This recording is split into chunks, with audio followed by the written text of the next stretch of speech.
メインチャンネルでも紹介した太陽のいちこ。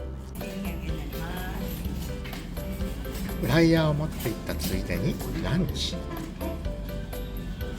今日のおまかせ定食はレバニラ炒め。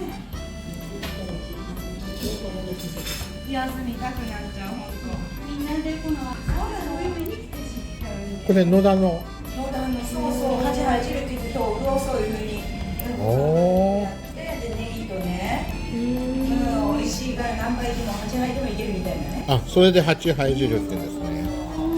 近くぶ切らないでお砂糖のまぶし。そうそうそうそう。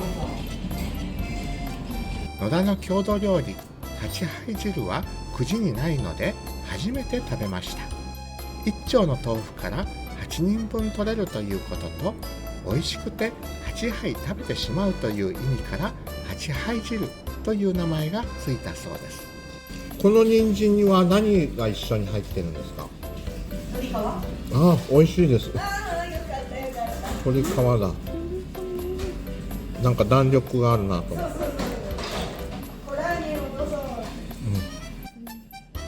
ほんのり塩味、シャキシャキプチプチした食感のアイスプラント。大きくなっても繊維がこう筋がないっていうかね。シャキシャキ。